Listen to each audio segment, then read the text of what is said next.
Danny Cole wiped the grease from his hands with an old rag and looked up at the night sky. The stars were bright tonight, scattered across the darkness like spilled salt on a black table. He loved this time of day. The customers were gone, the phone had stopped ringing, and the desert was quiet. His small auto repair shop sat at the edge of town, surrounded by nothing but sand, rocks, and the distant shapes of mountains. It was not a fancy place. The walls were old, the tools were older, and the sign out front had been faded by years of sun. But it was his. He had built it with his own hands after his father passed away, and he was proud of it. Danny was 32 years old, lived alone, and had never traveled far from home. He had no wife, no children, and only a few friends who stopped by from time to time. His life was simple. He fixed cars, fed the stray dogs that wandered by, and watched the stars at night. He never asked for much, and he never complained about what he did not have. He was about to lock up for the night when something caught his eye. A light. Not a plane, not a shooting star. It was too big, too fast, and too bright. It streaked across the sky like a ball of fire, and then it disappeared behind the hills to the east. Danny stood still for a moment. His heart beat faster. He had seen strange things in the desert before, but nothing like this. He thought about calling someone, but who would believe him? Instead, he grabbed a flashlight, climbed into his old pickup truck, and drove toward the hills. The road was rough and covered in dust. His truck bounced over rocks and holes as he pushed forward. After 20 minutes, he saw the glow. It was coming from a small valley between two hills. He parked the truck and walked the rest of the way on foot. What he found made him stop and stare. It was a ship, not an airplane, not a helicopter. It was something else entirely. The metal was smooth and silver, shaped like nothing he had ever seen. Smoke rose from cracks in its surface, and parts of it were still glowing with heat. The air smelled like burned metal and something sweet he could not name. Danny walked closer, his flashlight shaking in his hand. He was scared, but he was also curious. He had always believed that humans were not alone in the universe. The sky was too big and there were too many stars, but he had never expected to see proof with his own eyes. Then he heard a sound. A soft moan like someone in pain. He moved around the wreckage and found her. She was lying on the ground, half hidden by a twisted piece of metal. She looked human. Her skin was pale, her hair was long and silver-white, and her eyes, when she opened them, were a deep violet color. She wore strange clothes made of a dark material that seemed to shimmer in the light. There was blood on her arm and a deep cut on her forehead. She tried to speak, but the words made no sense. It was a language Danny had never heard before. She looked at him with fear in her eyes, and he raised his hand slowly to show her he meant no harm. "It's okay," he said softly. "I'm not going to hurt you." She did not understand his words, but something in his voice seemed to calm her. She stopped struggling and let him come closer. Danny knelt beside her and looked at her wounds. They were not life-threatening, but she needed help. He could not leave her here in the cold desert night. He did not care where she came from or what that ship was. Right now, she was just a person who needed help, and that was enough for him. He lifted her carefully, surprised at how light she was. She winced in pain but did not fight him. He carried her back to his truck and laid her gently in the back seat. Then he drove home as fast as the rough road would allow. His house was small, just 2 bedrooms, a kitchen, and a living room. It was not clean and it was not fancy, but it was warm and safe. He carried her inside and laid her on the bed in the spare room. Then he went to get water, bandages, and clean cloths. For the next hour, he cleaned her wounds and wrapped them with care. She watched him the whole time, her violet eyes following his every move. She still could not speak his language, but she seemed to understand that he was trying to help. When he was done, he brought her a glass of water and some bread. She drank the water slowly and looked at the bread with confusion, but after a moment she took a small bite. Danny smiled and nodded. "You're safe here," he said. "Rest, we'll figure things out in the morning." He left the room and closed the door halfway. Then he sat down in his old chair in the living room and stared at the wall. His hands were still shaking. He had 1,000 questions, but he was too tired to think about them. Whatever had happened tonight, it was beyond anything he had ever imagined. The woman, whoever she was, slept for the rest of the night. Danny did not sleep at all. He sat in his chair, listening to the wind outside and thinking about the stars. By morning, she was awake. She stood in the doorway of the spare room, watching him with those strange violet eyes. Danny stood up slowly and smiled at her. "Good morning," he said. She tilted her head as if trying to understand. Then slowly she spoke. Her voice was soft and musical. "Good morning," she repeated. The words were clumsy but clear. Danny blinked in surprise. She was learning fast, very fast. He pointed to himself. "Danny," he said. She looked at him for a long moment. Then she pointed to herself. "Lyra," she said. Danny nodded. "Lyra, that's a nice name." He walked to the kitchen and began making breakfast. Eggs, toast, and coffee. Simple food, but it was all he had. Lyra followed him and watched everything he did with quiet fascination. She touched the stove, the refrigerator, the faucet. Everything seemed new to her. As they ate together at his small table, Danny did not ask her any questions. He did not ask about the ship, about where she came from, or why she was here. He figured she would tell him when she was ready. For now, it was enough that she was safe and healing. Lyra watched him with a look he did not understand. In her long life, she had met many kinds of people: kings, warriors, diplomats, and criminals. But she had never met anyone like this man. He had found a stranger in the desert, a stranger from the stars, and he had helped her without asking for anything in return. She did not know what to make of him, but for the first time in many years, she felt something she had almost forgotten. She felt safe. 3 days passed, and Lyra grew stronger with each one. Her wounds healed faster than Danny expected, and her understanding of English improved at a speed that amazed him. By the second day, she could speak in full sentences. By the third, she could hold a conversation almost perfectly. Danny did not question it. He had already accepted that she was not from Earth.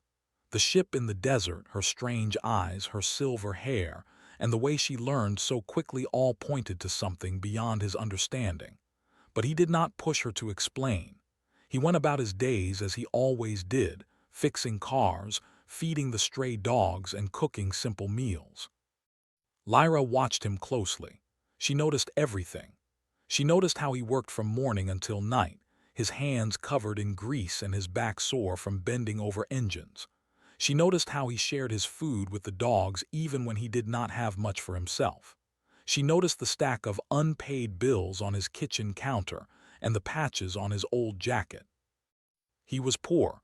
By any measure, this man had almost nothing, and yet he gave freely. He smiled easily. He never complained. It confused her. In her world, everything was about power and exchange. You gave something to get something. Kindness was a tool. Generosity was a strategy. No one helped a stranger without expecting a reward. But Danny was different. One evening, she sat on the porch with him, watching the sun set over the desert.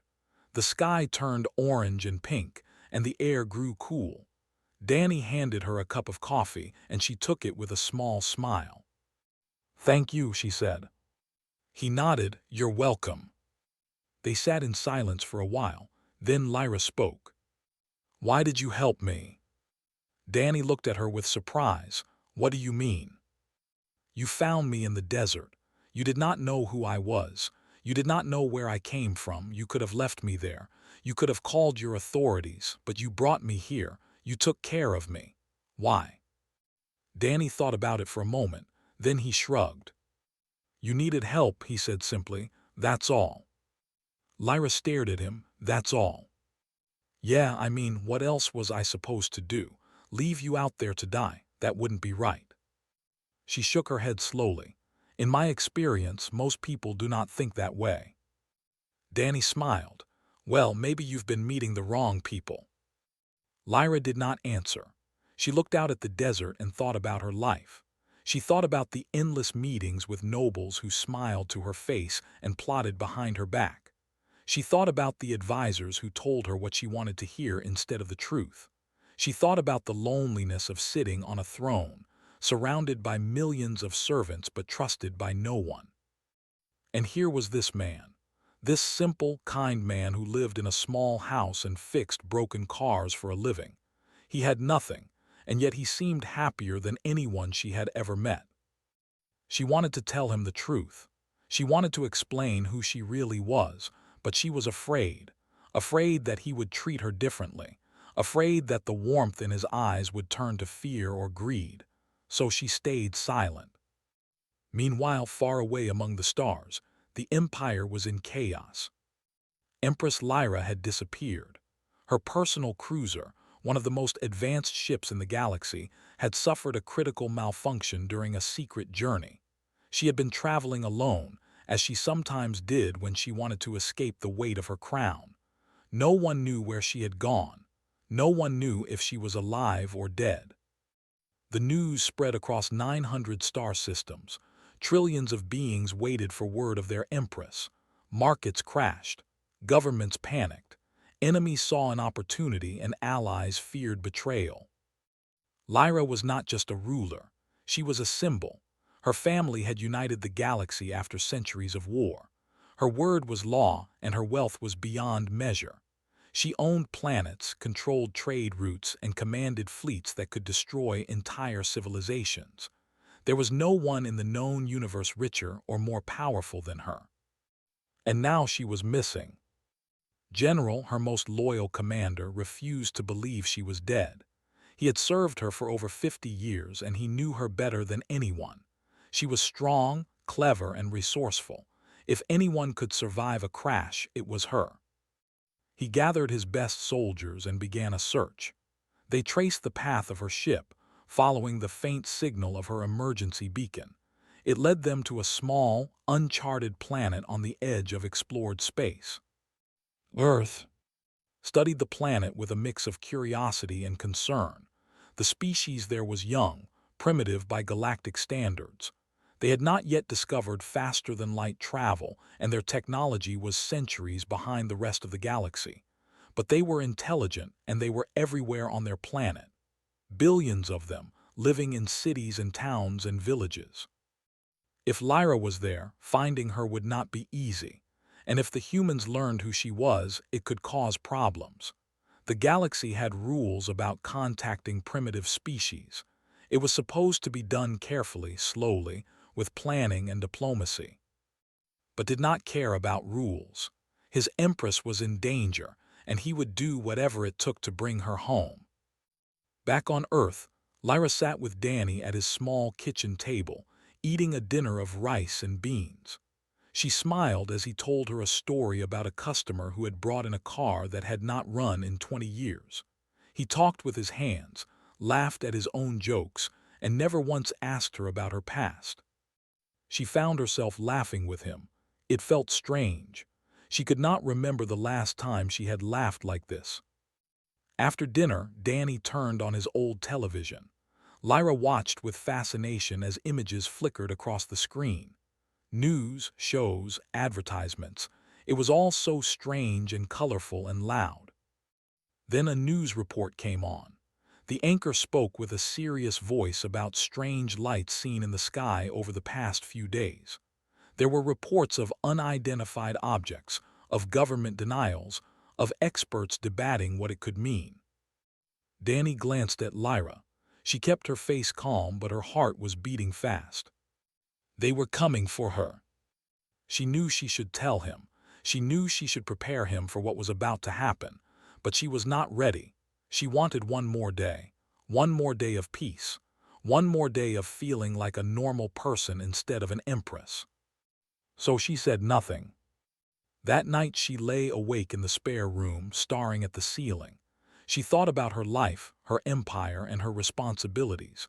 She thought about all the things she had to go back to. The meetings, the decisions, the endless weight of power. And she thought about Danny. The man who had found her broken and bleeding in the desert. The man who had carried her to safety and asked for nothing in return. The man who made her laugh and made her feel safe.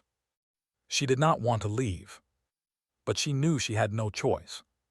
The stars were watching, and soon they would come for their empress. When they did, everything would change. For her, for Danny, and maybe for the entire world. She closed her eyes and tried to sleep, knowing that these quiet days were almost over. It was a morning like any other when the sky changed. Danny was in his workshop, working on an old truck that had been sitting in his yard for weeks. Lyra was sitting nearby, reading a book she had found on his shelf. It was a story about a man and a whale, and she found it strangely beautiful. Humans, she had learned, had a gift for telling stories. Then the light changed. The sun seemed to dim and a shadow fell over the land. Danny looked up and froze. There were shapes in the sky, massive, dark shapes that blocked the light. They moved slowly, silently, descending through the clouds like giants waking from sleep. They were ships. Not planes, not helicopters, but ships unlike anything Earth had ever seen. They stretched for miles, covered in lights and symbols, and the air around them seemed to hum with power. Danny dropped his wrench and stepped outside. His heart was pounding. All around him, he could hear the sounds of panic. Car alarms, dogs barking, people shouting in the distance. The whole world was watching as the impossible became real. Lyra stood beside him, her face pale. She looked up at the ships with a mix of relief and sorrow. "They found me," she said quietly. Danny turned to her. "What do you mean, who found you?" Before she could answer, a bright light shot down from the largest ship. It struck the ground about 100 feet from Danny's house, and when it faded, there were soldiers standing there. Dozens of them, dressed in gleaming armor that shone like silver. They held weapons that hummed with energy, and their faces were hidden behind smooth helmets. Danny stepped back, his mind racing. He wanted to run, to hide, to do something, but his legs would not move. All he could do was stand there and watch. The soldiers moved in perfect formation, spreading out in a circle around the house. Then one of them stepped forward. He was taller than the others, and his armor was different, decorated with gold lines and strange symbols. He removed his helmet, revealing a face that looked almost human. Strong features, gray skin, and eyes that burned with cold fire. He looked at Lyra, and then he knelt. All the soldiers behind him knelt as well. "Supreme Empress," he said, his voice deep and formal, "we have searched the stars for you. The Empire rejoices at your return." Danny's mouth fell open. He looked at Lyra, then at the soldiers, then back at Lyra. "Empress," he said. Lyra closed her eyes for a moment. When she opened them, there was something different in her gaze, something older, heavier. The softness he had seen was still there, but now it was mixed with a power he had not noticed before. "Danny," she said gently, "I need to explain." She told him everything. She told him about the Empire, the 900 star systems under her rule. She told him about her journey to observe primitive worlds, a secret habit she had kept for centuries. She told him about the crash and about how she had woken up in his desert, broken and alone. She told him that she was the wealthiest and most powerful being in the known galaxy, that her treasury could buy this planet 1,000 times over, that fleets of warships waited for her command, and that trillions of lives depended on her decisions. Danny listened in silence. His face showed no anger, no fear, just confusion. When she finished, he was quiet for a long time. The soldiers remained kneeling, waiting. The ships hung in the sky like storm clouds. Finally, Danny spoke. "So," he said slowly, "that explains why you didn't know how to use a toaster." Lyra blinked. Then, despite everything, she laughed. It was a small laugh, surprised and genuine. General, the tall soldier who had spoken first, looked at Danny with suspicion. He had expected many reactions from this primitive. Fear, worship, greed, anger, but not humor. This human confused him. "Your Majesty," said, rising to his feet, "we should leave immediately. The Empire is in turmoil. Your presence is needed. Lyra nodded slowly. I know. She turned to Danny. I'm sorry, I should have told you sooner. Danny shook his head. It's all right. I understand. I mean, I don't really understand any of this, but I get why you didn't say anything. He looked up at the ships, then back at her. So, you're a queen. An empress, she corrected softly. Right, and all those stars up there, you rule them. Many of them, yes. Danny let out a long breath. That's a lot. Lyra smiled. It is. General stepped closer, his patience wearing thin. Your Majesty, we must go. The situation is urgent. Lyra raised a hand and he fell silent immediately. Despite his power and rank, he would not dare disobey her. She looked at Danny. There was something in her eyes, something she wanted to say, but the words would not come. Thank you, she finally said, for everything. Danny nodded. You're welcome. Take care of yourself out there, okay? She turned and began to walk toward the waiting soldiers, followed relief on his face. The crisis was over. The Empress was safe. Soon they would be off this primitive world and back where they belonged. But then Lyra stopped. She stood still for a moment, her back to Danny. The soldiers watched in confusion, frowned. Your Majesty, he said. Lyra turned around. Her eyes met Danny's. Come with me, she said. Danny stared at her. What? Come with me to the ship, to the stars. She took a step toward him. You showed me kindness when I had nothing to offer. You asked for nothing in return. In all my years, I have never met anyone like you. His eyes widened. Your Majesty, this is highly irregular. The Council will not approve. The protocols. I am the Empress, Lyra said, her voice calm but firm. I do not need their approval. She looked at Danny again. I know this is sudden. I know you have a life here, but I would like you to see my world, just for a while, if you want to. Danny looked around at his small house, his old truck, his dusty workshop. He thought about his simple life, his quiet days, his lonely nights. He thought about the stray dogs and the unpaid bills and the endless desert sky. Then he looked at the ships, at the soldiers, at the woman who ruled the stars. It was insane, it was impossible, it was completely mad. He smiled. Okay, he said, why not? Lyra's face lit up with a joy that had never seen before. She walked back to Danny and took his hand. Then let us go, she said. Together they walked toward the light. The soldiers parted to let them pass, their eyes wide with disbelief.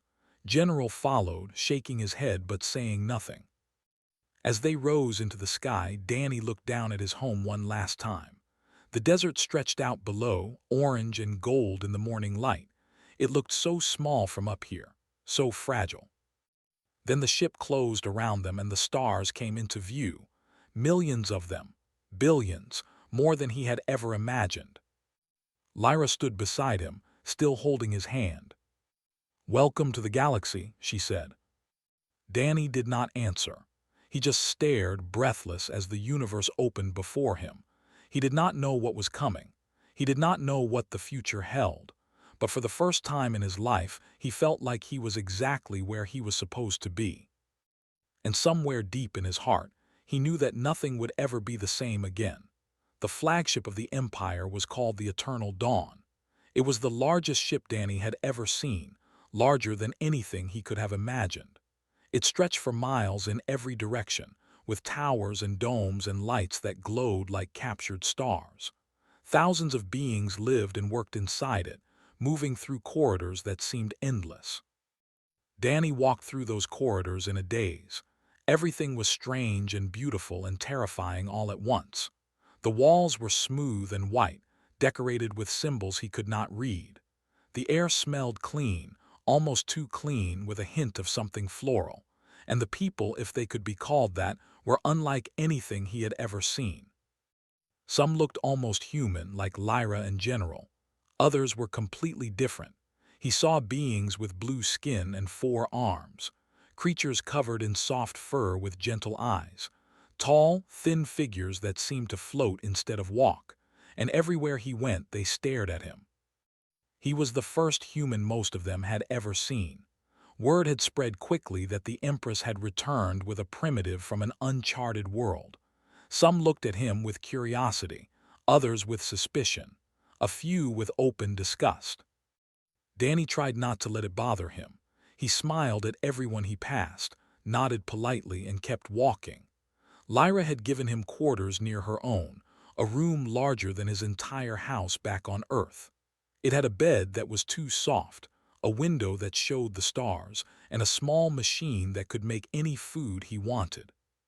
He asked it for coffee. It tasted almost right.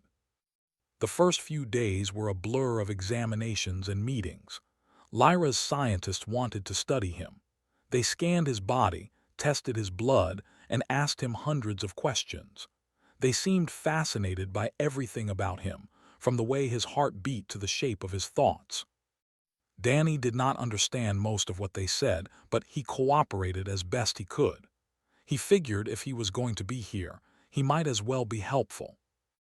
On the fourth day, the chief scientist, a being named with gray skin and large black eyes, came to see Lyra with a report. "We have finished our initial analysis of the human," said. His voice was thin and precise.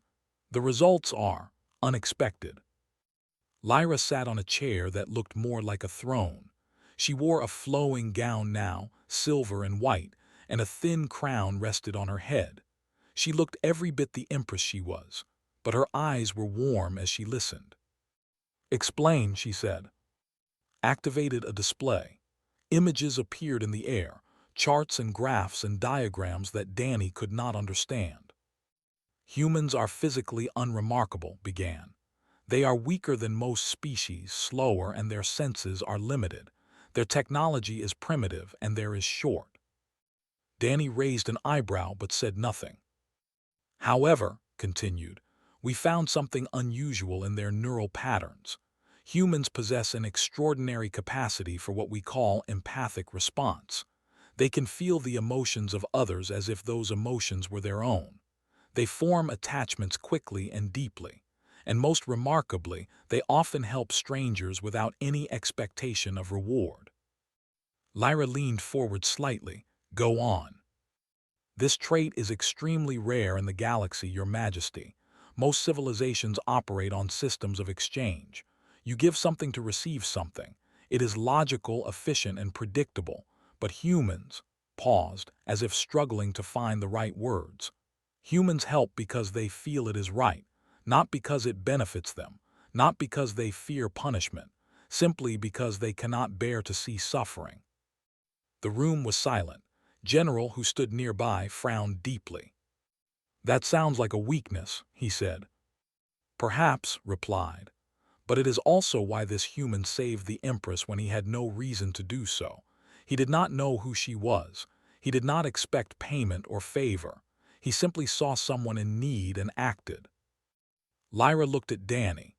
He was sitting in a corner, looking uncomfortable in the fancy clothes they had given him. He met her eyes and shrugged. "I just did what anyone would do," he said. "No," Lyra said softly. "You did what almost no one does." Word of the report spread quickly. The nobles of the empire were divided. Some saw Danny as a curiosity, a simple creature from a backwater world. Others saw him as a threat, a primitive who had somehow gained the Empress's favor. A powerful noble named Lord was among the loudest critics. He was old and rich and used to getting what he wanted. At a formal dinner, he approached Danny with a smile that did not reach his eyes. "So," said, his voice dripping with false politeness, "this is the human everyone is talking about, the one who rescued our Empress from the dust." Danny stood straight and met his gaze. "That's me." "Tell me, human, your world. It is a small place, is it not? Poor, primitive, a speck of dirt in the corner of the galaxy." Around them the room fell silent. Everyone was watching. Danny thought for a moment, then he nodded. "Maybe," he said, "but it's home." Laughed. "Home, how charming. and yet you left it so easily to follow the Empress like a lost animal." Danny felt anger rise in his chest, but he pushed it down. He had dealt with bullies before. They were the same everywhere, it seemed, even among the stars. "I came because she asked me to," Danny said calmly, "and because I wanted to see what was out here, that's all." "And what have you seen? Does our magnificence impress you?" Danny looked around the room. At the jeweled walls, the flowing gowns, the tables covered with food that could have fed his entire town for a year. Then he looked back at. "It's nice," he said, "but I've seen nicer." Smile faltered. "Nicer? Where could a primitive like you have seen anything nicer than this?" Danny smiled. "The sunrise over the desert, the stars at night when the air is clear, a dog wagging its tail when you come home. Simple things, free things. You don't need to be rich to have them." The room was completely silent now. His face twisted with anger, but before he could speak, a soft laugh echoed through the hall. Lyra was standing at the head of the room, watching the exchange with amusement. "Well said," she called out. "Perhaps we could all learn something from our guest." Bowed stiffly and retreated. The tension in the room eased and conversations resumed. But Danny noticed that people were looking at him differently now, not with disgust, but with something like respect. Later that night, Lyra came to his quarters. She stood in the doorway, her crown gone, her hair loose around her shoulders. She looked tired but happy. "You handled yourself well today," she said. Danny shrugged. "I just said what I felt." "That is exactly what makes you different." She walked to the window and looked out at the stars. "Everyone here says what they think will help them. They calculate every word, every gesture. But you just speak the truth. Is that a good thing?" She turned to face him. "I think it might be the best thing I have ever seen." They stood together in silence, watching the stars drift by. And for a moment, despite everything, despite the politics and the power and the weight of an empire, they were just two people sharing a quiet moment. It would not last. Danny knew that. Trouble was coming. He could feel it in the air, see it in the eyes of the nobles who watched him with jealousy and fear. But for now, this was enough. For now, he was exactly where he wanted to be. The weeks passed, and Danny slowly learned the ways of the empire. He attended meetings he did not understand, met nobles he did not trust, and ate foods he could not name. Through it all, Lyra stayed close. She showed him the gardens that grew on artificial moons. She took him to worlds where the oceans glowed at night. She taught him the history of her people, the wars they had fought and the peace they had built. But not everyone was happy with the humans' presence. Lord and his allies whispered in the shadows. They called Danny a corruption, a stain on the Empire's glory. They said the Empress had lost her mind, that she had been tricked by a primitive creature. And slowly, their whispers turned to plans. It happened on a night that should have been peaceful. The eternal dawn was orbiting a beautiful planet, blue and green and wrapped in silver clouds. Lyra had invited Danny to walk with her through the observation deck, a wide hall with glass walls that showed the stars in every direction. They walked side by side, talking quietly. Danny was telling her about his childhood, about his father's old garage and the first car he had ever fixed. Lyra listened with a smile on her face. She loved his stories.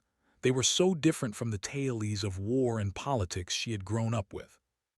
They did not notice the figure moving in the shadows.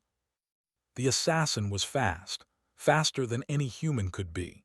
He appeared from the darkness like a ghost, a blade in his hand that glowed with deadly energy. His target was Lyra. One strike and the Empress would fall. But Danny saw him. He did not think, he did not plan, he simply moved. He threw himself in front of Lyra just as the blade came down. It struck him in the side, cutting deep.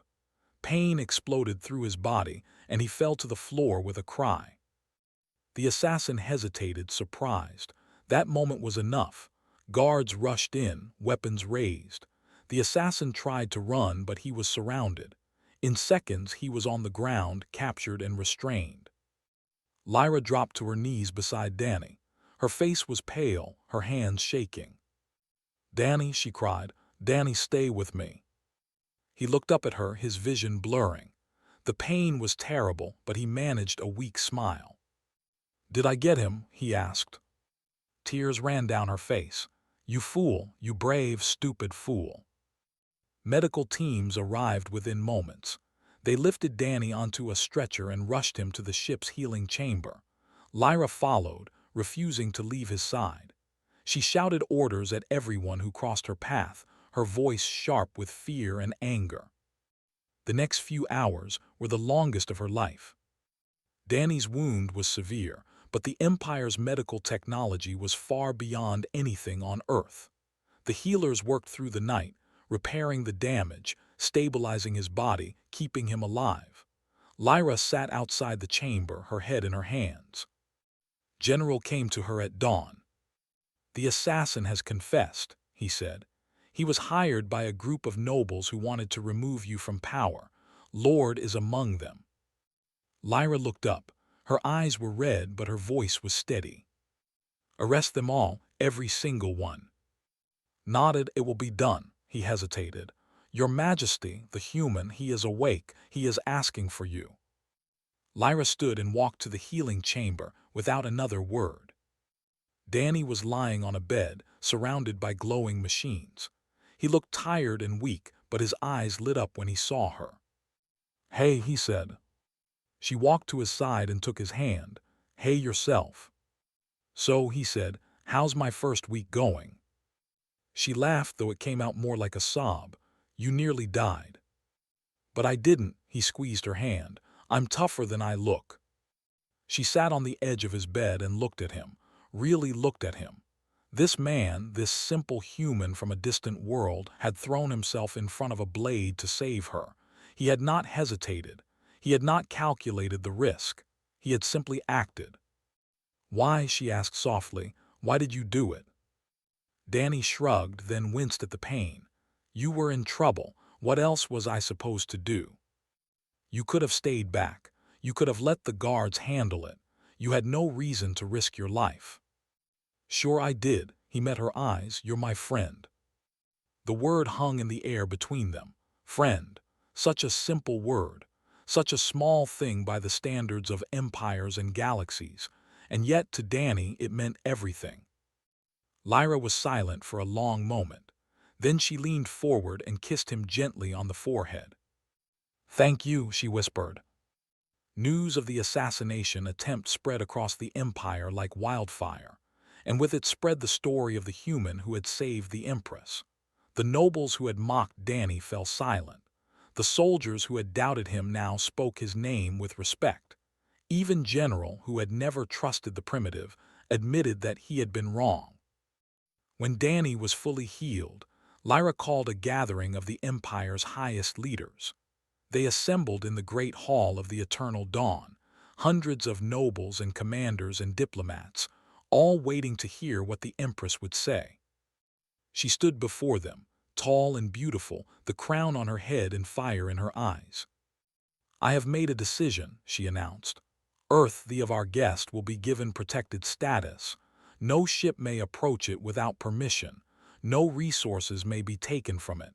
No harm may come to its people. This is my command, and it will not be questioned." A murmur ran through the crowd, but no one dared object. "Furthermore," Lyra continued, "Danny Cole will be named an official ambassador of humanity. He will represent his species in our courts, not because he is skilled in politics or warfare, but because he represents something far more valuable. He represents compassion without contract. He represents kindness without calculation. He represents the best of what beings can be." She looked at Danny, who stood nearby, still uncomfortable in his formal clothes. "When I crashed on his world, I had nothing to offer him. I was injured, alone, and helpless. He did not know who I was. He had no reason to help me. And yet he carried me to safety, tended my wounds, and asked for nothing in return. That is worth more than all the gold in my treasury. That is worth more than all the power in the galaxy." The room was silent. Then slowly someone began to clap, Others joined. Soon the entire hall was filled with applause. Danny stood there embarrassed but also strangely proud. He had never expected any of this. He had just done what felt right, and somehow that had been enough. After the ceremony, Danny asked to return to Earth. Not forever, just for a while. He missed the desert, the stars, the simple life he had known. Lyra understood, though it hurt her to see him go. She walked with him to his ship, a small craft that would take him home. "You will come back, won't you?" she asked. Danny smiled. "Try and stop me." She embraced him, holding him close. When she pulled back, there were tears in her eyes. "Thank you," she said again, "for everything." He touched her face gently. "Thank you for showing me the stars." Then he climbed into the ship and was gone. Back on Earth, Danny returned to his little house in the desert. He fixed cars, fed stray dogs, and watched the sunset. Life went on, almost as it had before. But now, when he looked up at the night sky, he knew what was out there. He knew that among those distant lights, there was an empress who thought of him, a galaxy that knew his name, and a universe that was far bigger and stranger and more wonderful than he had ever imagined. Lyra visited when she could. Sometimes she came alone in a small ship, just to sit on his porch and drink coffee and talk about nothing. Those were her favorite moments, the quiet times away from the weight of her crown. And sometimes, when the night was clear and the stars were bright, Danny would take her hand and point up at the sky. "See that one?" he would say. "I've been there." She would laugh and lean against his shoulder, and for a while they were just two people watching the stars. The galaxy was vast, full of wonders and dangers and mysteries beyond counting. But in the end, what mattered most was simple: a helping hand, a kind word, a friend who asked for nothing in return. That was what Danny had given Lyra. That was what humanity could offer the stars. And that, perhaps, was the greatest treasure of all.